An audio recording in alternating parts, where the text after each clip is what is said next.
Welcome to our CLE for this afternoon. This is the time for the CLE and regarding our big picture tips for today, tomorrow, and forever. Just as a bit of housekeeping before we start, I wanted to let you know that ALPS has agreed to give us credit for this seminar against our ALPS premiums for those of you who carry your insurance policy with ALPS and need to get that CLE requirement in to qualify for the reduction. Also, just for your information, we had some figures taken recently from the state bar. We now have 561 sole practitioners in this state, offices with 2 lawyers, 92, state offices with 3 lawyers, 31. So we have a total of 838 out of 1,881 active state bar members, which is about 45%. So probably an all-time high. And it's a good thing to see the turnout that we have for this seminar this afternoon. I am pleased that we have a member of our South Dakota Supreme Court here to talk about the first item on our agenda this afternoon. He has been involved and spoken out publicly on this topic since the year 2005. It is my privilege to introduce Chief Justice David Gilbertson.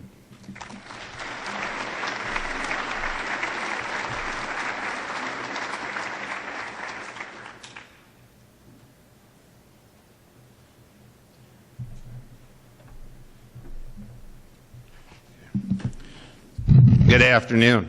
Ooh. I was going to ask if you could hear me in the back. I assume you can. All right, if you can't, you can move down front. Thank you for the invitation to address you this afternoon on what I think is a very important subject for the bar in South Dakota to consider. And I would, unlike most CLEs, I would ask you not to hold your questions till the end. I would ask that you ask them at the time that you want to ask them so that they can be addressed at that relevant point rather than at the end. So if you got a question, raise your hand. I'll call on you, and we do have a person with a floor mic that will visit you, and you can ask the question. So rarely when I speak do I have visual aids, but in this case, I do. And I don't know if you can all see it. It's right below the podium. It's a road sign. And it says, next attorney, 129 miles. And I think that maybe says it all. When I got out of law school, I wound up in northeast South Dakota practicing law. And we had a very active bar up there. And I didn't think a whole lot of it at the time. But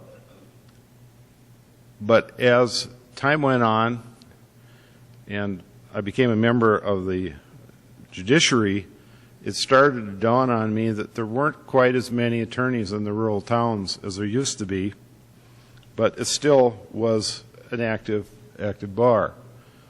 When I went on the South Dakota Supreme Court in 1995, I started traveling more around the entire state, not just my area of the state, and once again noticed that there were still lawyers in most towns, but maybe not as many as there used to be. In 2001, I became Chief Justice, and part of that position is to administrate the judicial system in South Dakota for the Supreme Court. This put me on the road a lot more than I had ever been. And I would drive through towns, say Falkton, I'd think, gee, Jarvis Brown used to live here. What a great attorney. But Jarvis isn't with us anymore. I wonder who is here now. And so I would just, every time I would go into a town, I would try to think of who used to be there. Some towns I wasn't that familiar with, but more importantly, who is there now. Finally, I came to the sad conclusion that, and I told this to the legislature a couple years ago, I'm concerned that we're heading for a state which contains islands of justice in a sea of empty rural courthouses. In other words, it really doesn't matter very much whether the courthouse is open or closed, and I know we may be someday heading for that fight on consolidation, but if you've got an open courthouse with a judge sitting in there but no attorneys, what do you really have?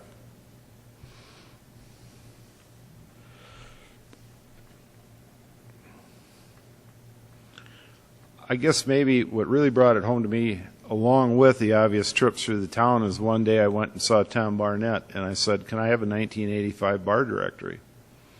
And he said, "Sure." And they had to look a little bit, but they found it. And so I started paging through the bar directory for 1985, and I compared it with a current bar directory. And to me, the decline in attorneys in rural areas was shocking. So today, where are we? We have 33% of the state bar having a post office address in Minnehaha County. If you add Pennington County, it goes to 50%. If you add Hughes County, it goes to 66%. And if you add Brown County, it goes to 75%. On the other hand, by 2007, we had 2 counties with no attorneys. We had 14 counties, now down to 1 attorney, and we had 7 counties with 2 attorneys. Some might say, well, this is no problem. You simply don't have a lot of people in those rural areas anymore. But that's not really correct. That's 54% of the state population outside those 4 counties, and it's only being served by 25% of the attorneys in the state. So they are already being denied meaningful access in some instances to legal services in their area.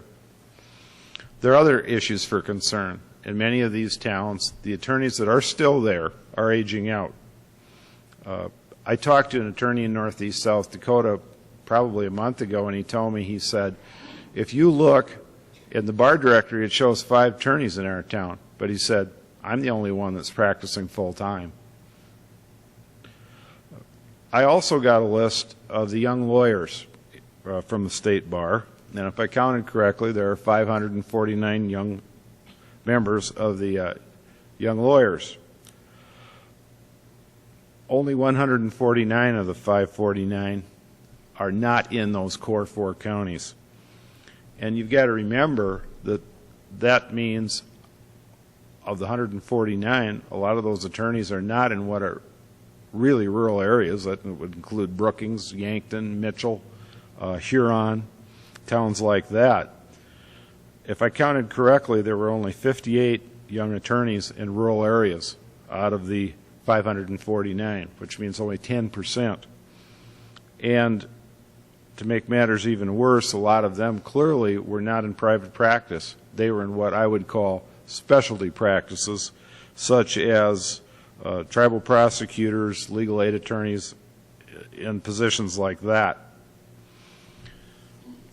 I wondered why a little bit, so with the assistance of Dean Vickery in 2008, I asked to talk to some law students who were seniors. And so he arranged an interview with 15 law students, and I told them, I said, I'm not here to tell you what's right and what's wrong, I simply want to know what you think. And to my pleasure and delight, of the 15, only one of the attorneys said, or one of the future attorneys, they were law students, said that under no circumstances would he consider going into a rural practice. In other words, 14 of the 15 were open to the idea under what they said were proper circumstances. So I said, well, tell me then, how many of you think you are going to go into a rural practice? And there the number dropped from 14 to 1. And so I said, okay, you other 13, why not? And they gave me very candid reasons. They said that these days they are graduating from law school with a debt load that requires instant income. Some people call it the house payment without the house. These law students also were concerned about the cost of overhead. As one told me, he said, the cost of malpractice insurance and the cost of Westlaw is the same in a rural county as it is in Sioux Falls. A lot of them, and I believe now 50% of the law students are what we would call non-traditionals. They're not going straight through from undergrad. They have spouses, and those spouses have a career which is not easily transferable into a rural area. It used to be when I was out of law school that kind of the given in our area was we'd get enough attorneys because enough people around like to hunt and fish, and that's what they'd come for, was the hunting and fishing. But now half the law students are women, and while some may like to hunt and fish, some may not. Another concern for the law students was what they called the lack of a mentor. They had no experienced attorney that they knew of in that town if they set up where they could go to learn how to do things the practical way. They were also concerned about being seen as an outsider, that they saw small towns as cliquey. And finally, they were also concerned about a lack of adequate housing. I said, all right, now we've talked about the bad news, let's talk about the good news. Why would you consider going? What looks attractive to you in a rural practice? Number one was quality of life. Minimal crime. A lot of people don't even feel the need to lock their doors at night. Excellent schools.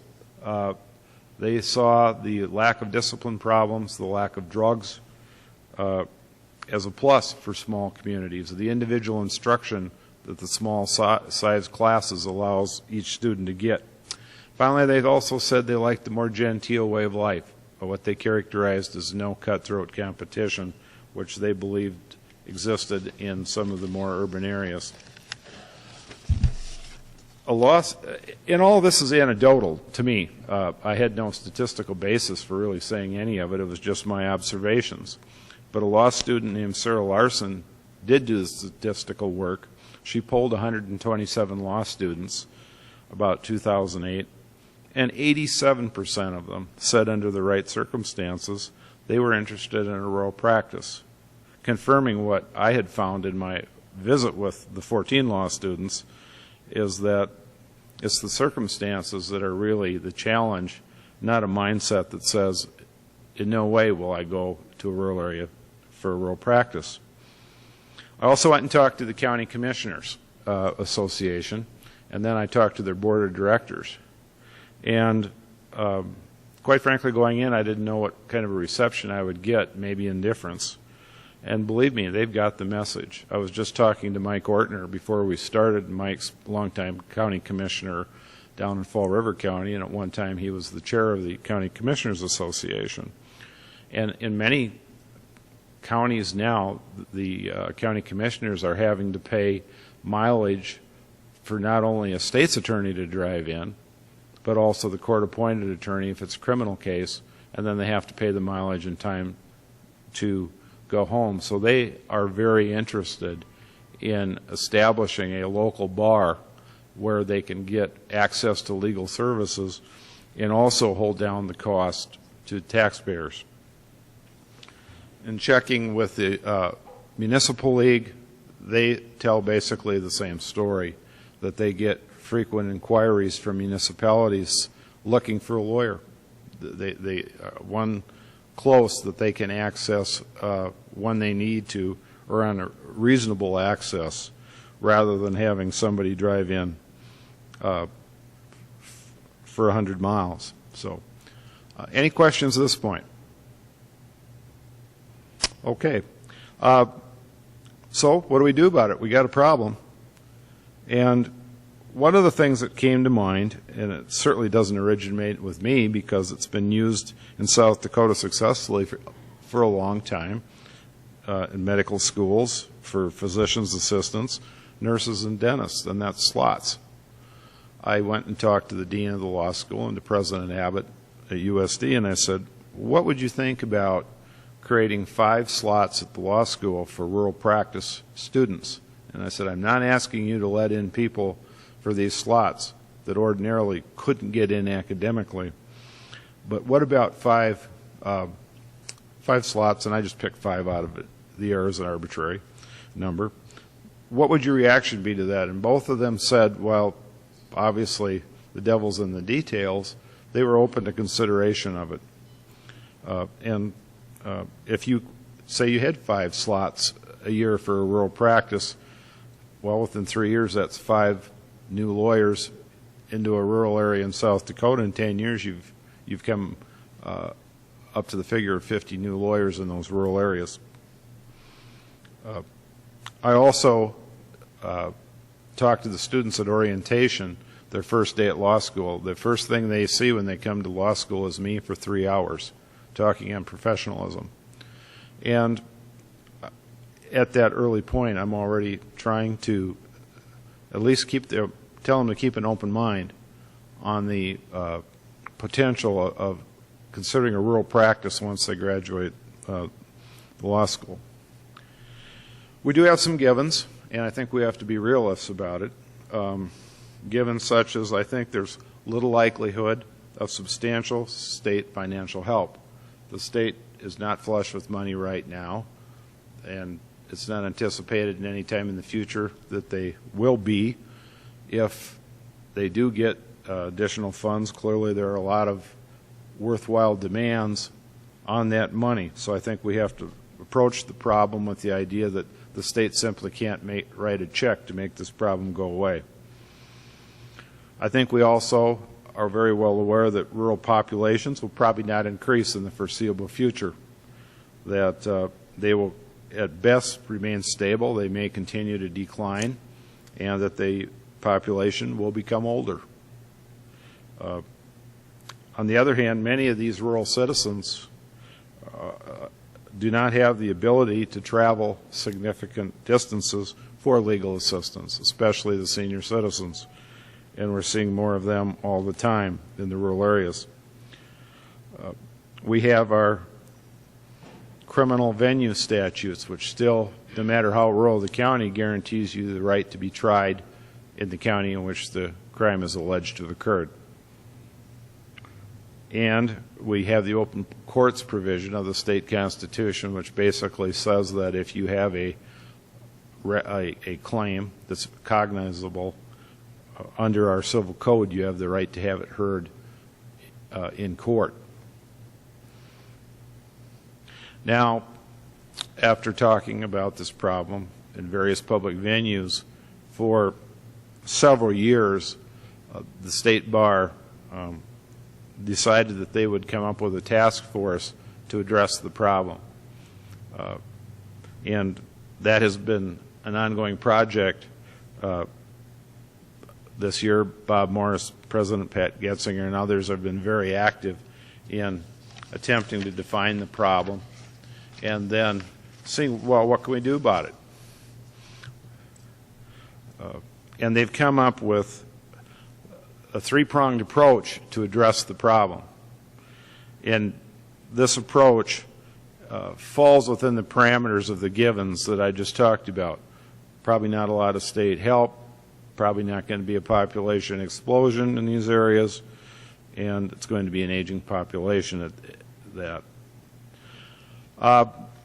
The first one would be to provide resources to people who are interested in going into a rural practice, supporting those who are going to make that attempt to set that practice up.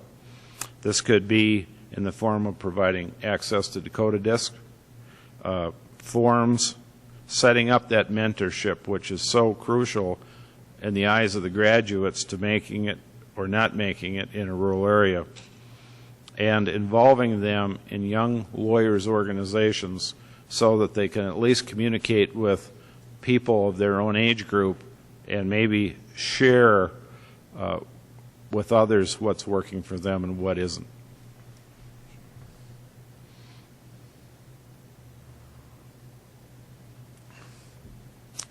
They've identified the barriers to a rural practice too, which are pretty much what I've already described to you. I mean, the cost of setup, the school debt. I don't know how many of you track this, especially the older lawyers, probably about my age. Remember the good old days when you could go to law school for about $750 a year. Right now, I think it's a realistic figure if a person goes to a state school undergraduate in South Dakota, in other words, in-state tuition, and they go to USD Law School again in an in-state tuition, the the people I'm talking to are coming out of that education $50,000 to $75,000 in debt.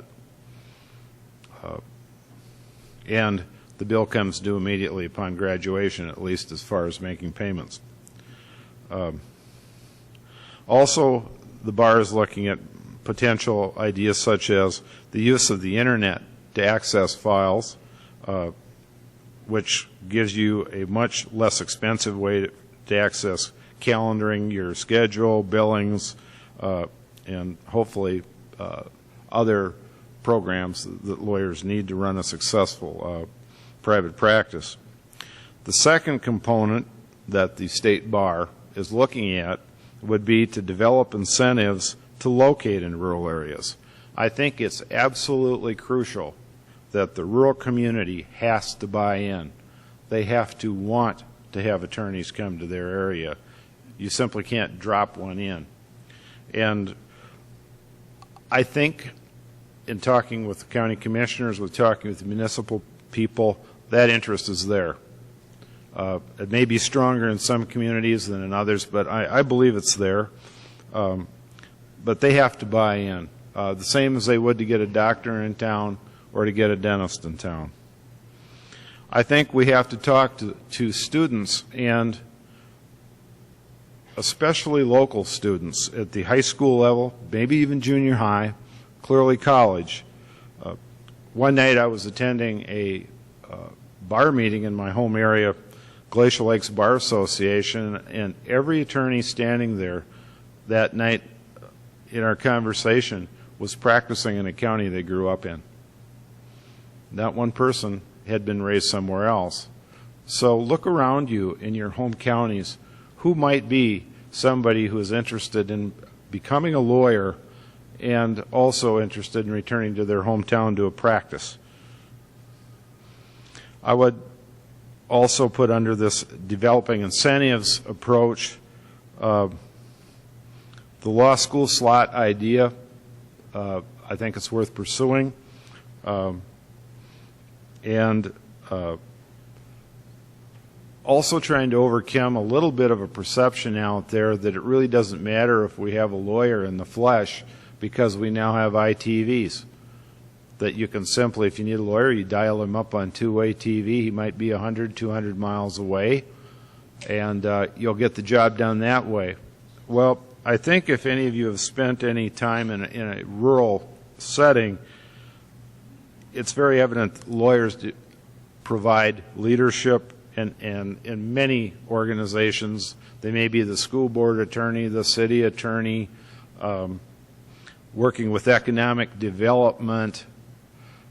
Those kinds of contributions to a local community simply can't be done by talking to a lawyer over an ITV. So I think it's essential that we maintain actual members of the bar within these areas. It might be something as simple as free rent. I think I've now been in about every courthouse in South Dakota, and in virtually every one of them there's empty rooms that used to be occupied by a now defunct office. This is county superintendent of schools or what have you. In some of these courthouses, whole floors are vacant. What is wrong with the county giving one of those rooms for free rent to a lawyer to get him to come to their county and their town? It costs them a little electricity bill. That's it. They got to heat the room anyway, and they're not using the space for anything else. Just another practical common sense approach to maybe making it easier to convince that potential attorney to locate in a rural area.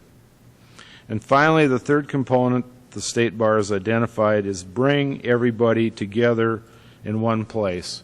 Right now it reminds me of a junior high dance. All the girls on one side, all the guys on the other, and everybody looking at the other, not knowing what to do. I think we need to have a central clearinghouse where that attorney who is maybe looking at slowing down or retiring from the practice can go to a central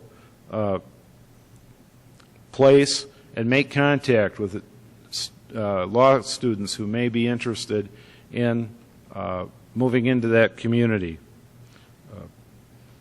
In other words, one-stop shopping for students and communities and rural lawyers. We need to bring everybody together. So, in closing, I'd like to leave you with a, it's not a story, it actually happened to me. One day I was talking to a lawyer who practiced, a very successful lawyer. He practiced in an urban area. And I said to him, well, how are things going? And he said, well, I said, let me put it this way.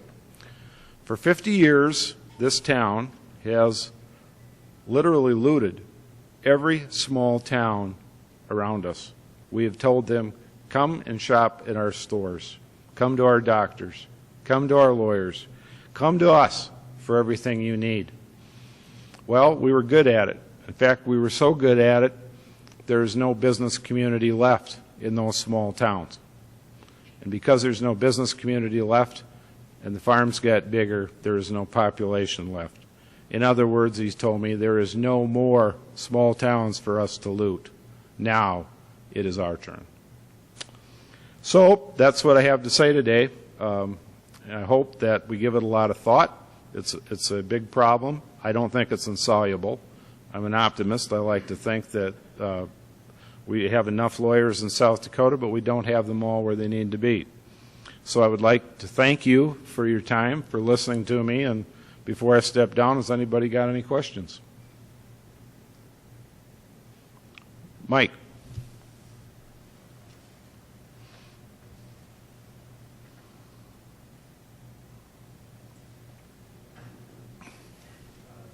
Chief Justice, I'm going totally off point here, but I'm concerned to, I think, all county commissioners in the state, of course, to people like Miles Devine and myself, who are both lawyers and county commissioners.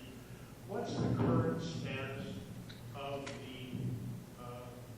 study or whatever is going on about foreign language interpreters in our courts?